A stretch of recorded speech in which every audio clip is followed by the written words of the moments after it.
Back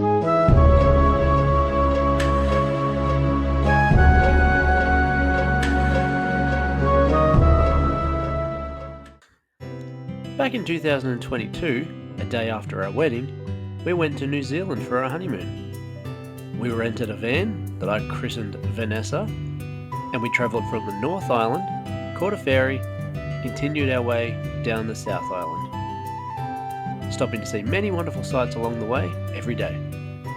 Now this was my first overseas trip, and my wife's fifth. So that's my New Zealand story. But today's episode is about a different New Zealand story, released in 1988 on the Nintendo Entertainment System by Taito. Now, will this story be as memorable as mine? Well, let's pop it in and find out.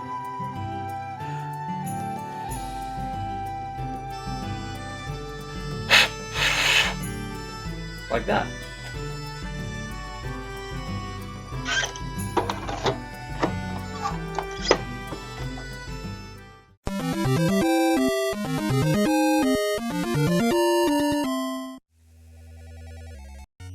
Also known as Kiwi Craze in other parts of the world, the New Zealand story is a cute platformer featuring a Kiwi called Tiki. Apparently the developers were inspired to make the game after vacationing in New Zealand. Sounds like a nice place. I'd like to go there someday. Again. Do you have what it takes to beat the beastly Wally Walrus and rescue Tiki's friends from becoming Kiwi stew in this fun-filled romp across the island of New Zealand? This game is a side-scrolling but also vertical platforming game, in which you need to make your way to the end of each level to rescue one of your Kiwi buds trapped in a cage. The stages play out like small mazes. Naturally, you need to avoid all the various enemies and their projectiles. Now, speaking of projectiles, luckily, you have a few of your own, in the form of arrows, lasers, and fireballs, to name a few. There are also other power-ups to pick up, like a clock that freezes all the enemies on screen, a book that kills all the enemies on screen, and Kiwis, which act as one-ups. Some levels include these elevators and, sheep-looking clouds. I mean, am I wrong? That's what they look like to me. I'm not sure what else they're supposed to be. Now these very much remind me of Lakitu from Super Mario Bros. And in the same vein as him, you can climb aboard and fly around. But, unlike with Lakitu in Super Mario, these won't fade out after a period of time. You'll only lose them if you take damage or dismount yourself. Now, unfortunately, Tiki dies in one hit. But this game has one of the best checkpoint systems I've ever seen in a game. See here for example, you die, you will immediately start where you just died. Unless you get a game over, of course. And there's 3 continues, so although it's not the easiest game, I would say it feels pretty fair. On top of that, there are also these multiple warp zones hidden throughout the game, which I haven't encountered since my Donkey Kong Country 3 Christmas marathon last year. Features like warps and shortcuts will always be appreciated by me. Now, to even out all the positivity, unfortunately, there is something of an invisible timer if you take too long. There will be an anxiety-inducing hurry up message, and if you take longer still, an invincible red devil will chase you down and kill you if he catches you.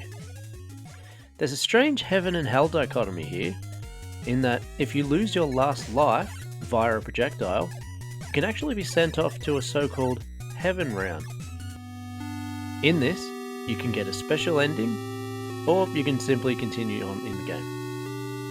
This only happens in the later levels though. Now on visuals and music, the sprite of Tiki is very cute, and he's wearing sneakers. Kiwi's wearing sneakers. That's ridiculous. The look of it actually reminds me a little bit of Kirby, personally.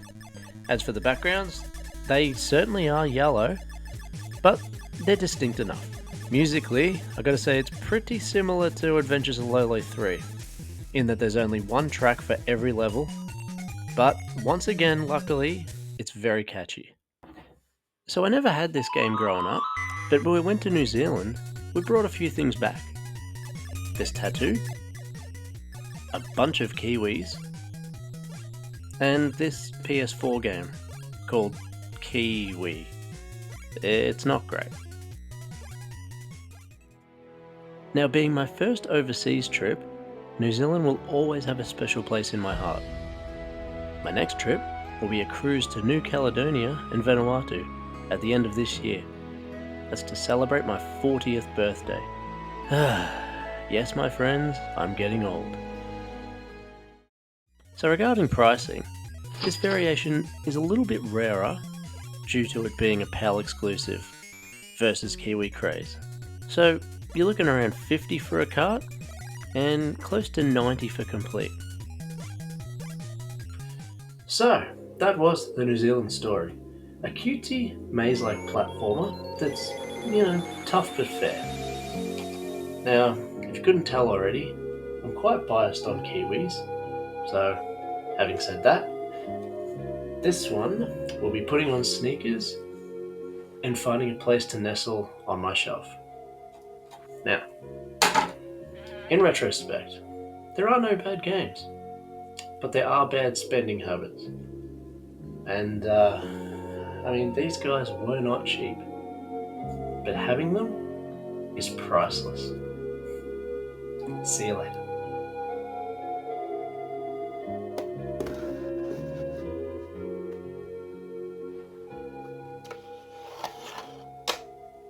Wipe it, thieving.